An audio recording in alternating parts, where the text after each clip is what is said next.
नमस्कार। रबर के बाद अब बात करते हैं सोने चांदी की। यहाँ पर लगातार तेजी जारी है। सोना 3 महीने तो चांदी 5 महीने की ऊंचाई पर है। हमारे साथ अब जुड़े हैं एक्सिस सिक्योरिटीज के प्रीतम पटनायक और पैराडाइम कमोडिटीज के बीरेन वकील, इसी पर डिस्कस करने के लिए। और तेजी आपकी स्क्रीन पर वहां नजर भी आ रही है। $1780 पर यहाँ पर अब सोना है, 53,130 के लेवल्स पे भारतीय बाजारों में। प्रीतम, कैसे देखते हैं सोने के करंट प्राइसेस और क्या यहाँ से भी खरीदने की राय देंगे? मनीषा, मेरे को तो लगता है कि market is considering both CPI और पीपीआई डेटा दोनों ही थोड़ा वीक आया है। तो ये एक सेंस दिखाता है कि कहीं ना कहीं इन्फ्लेशन का प्लेटू कर रहा है कि पर हम लोग ज्यादा इसको ओवर एग्जैजरेट करके एक्साइटेड नहीं होना चाहिए, क्योंकि कहीं पे भी डेटा कुछ अलग आ गया तो मार्केट का ट्रेंड वहीं से घूम सकता है।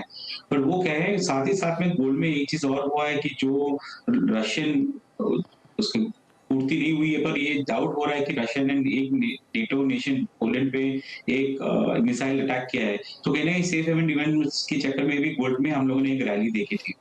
बट आज एक प्राइस मूवमेंट इंट्राडे बेसिस पे आप मेरे को मान के पूछेंगे तो मैं बोलूंगा कि यहाँ से एक बार एक 53,300 लेवल पे आता तो एक बार इंट्राडे शॉर्ट करके चल सकते हैं। स्टॉप लॉस लगा सकते हैं 53,500 और टारगेट रहेगा 53,000 का। पर लॉन्ग टर्म बेसिस पे यदि आप एक ट्रेडर है, इन्वेस्टर है, तो कहीं जाने की जरूरत नहीं है। मेरे हिसाब से गोल्ड में तेजी बरकरार रहेगी लॉन्ग टर्म बेसिस पे, बट शॉर्ट टर्म पे जैसे मैंने बोला एक ट्रेडिंग अपॉर्चुनिटी है।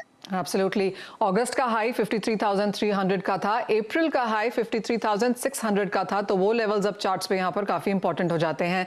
बीरेन जी, आप कैसे देखेंगे सोना? और काफी सारे लोग शादियों के हिसाब से तो खरीद ही रहे हैं, लेकिन जिन लोगों ने बस मिस कर दी है, क्या ये सही लेवल्स हैं या डिप का वेट करें?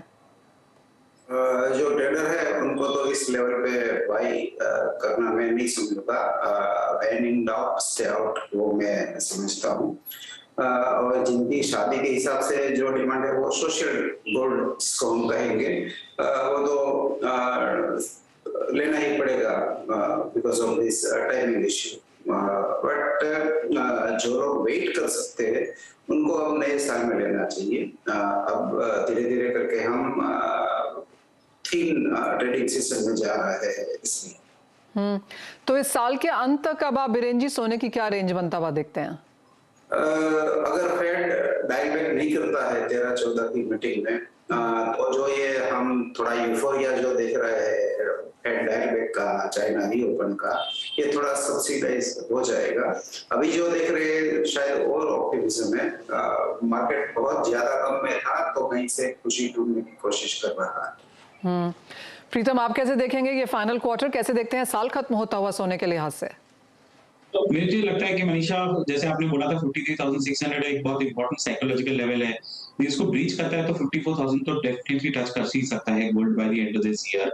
बट जैसे हम लोगों ने बोला एक मेजर इवेंट है, सबकी एस्टिमेशन है कि 85% एस्टिमेशन है कि फेड नेक्स्ट मीट में सिर्फ 50 बेसिस पॉइंट से इंक्रीज करेगा। बट रेट हाइक से ज्यादा इंपॉर्टेंट रहेगा उनका नैरेटिव कैसा रहेगा। वो कंटिन्यू करेंगे कि हम लोग एग्रेसिव स्टैंड लेंगे, क्योंकि जो डिस्कशंस हुए हैं हाल फिलहाल में फेड के ऑफिशियल से, कहीं ना कहीं वो सेंस बता रहे हैं कि इतनी खुशी मनाने की जरूरत नहीं है, क्योंकि उनका इन्फ्लेशन टारगेट 2% का है। सो थोड़ा कॉशियस रहना पड़ेगा। बट मेरे हिसाब से एक बार 54,000 तो जरूर दिखाएगा before this year and. Alright, बात अब चांदी की कर लेते हैं, जहां पर आज भी 2% का इजाफा है। बीरेन जी, यहाँ पे क्या राय है?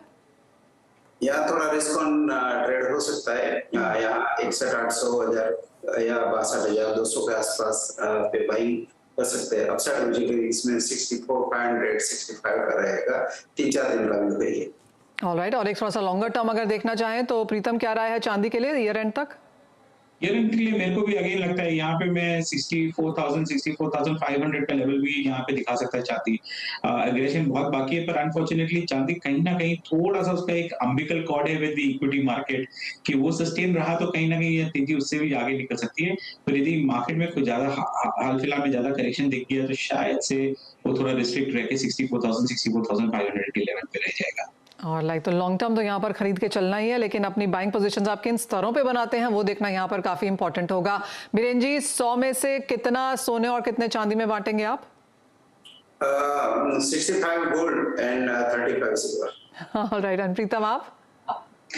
मैं भी 60-40 का रेशियो में करूंगा। 60% towards gold, 40% towards silver. Silver में जो अल्फा बनेगा will automatically make it 50-50 in terms of return for the portfolio. Biren ji, बहुत पुरानी बात नहीं है। पिछले महीने जब हम बात कर रहे थे लोगों से, तो उन्होंने कहा था कि चांदी पर ही निवेश करना चाहिए और चांदी में वो 70 से 80% भी डालने को तैयार थे। क्या कुछ एक महीने में बदल गया यहाँ पे?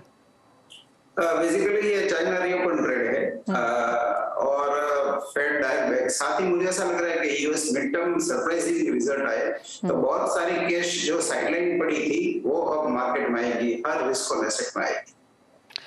ऑलराइट, तो वो राय है यहाँ पर सोने और चांदी में। बहुत जोरदार तेजी आज भी यहाँ पर देखने को मिली है। नियर टर्म नियर हाइज यहाँ पर बनते हुए हमने देखे हैं और जैसे हमारे दोनों ही एक्सपर्ट कर रहे हैं कि लॉन्ग में जाना है, डायरेक्शन से है, लेकिन उठापटक बनी रह सकती है और 60-40 के हिसाब से सोना और चांदी यहाँ पर ही अपने पोर्टफोलियो में डिवाइड करके चलेंगे। बहुत शुक्रिया बीरेन जी, प्रीतम, साथ जुड़ने के लिए और सोने चांदी पर हमारे व्यूअर्स को राय देने के लिए। मुझे भी दीजिए इजाजत। ब्रेक के बाद लेकर आएंगे आवाज समाचार।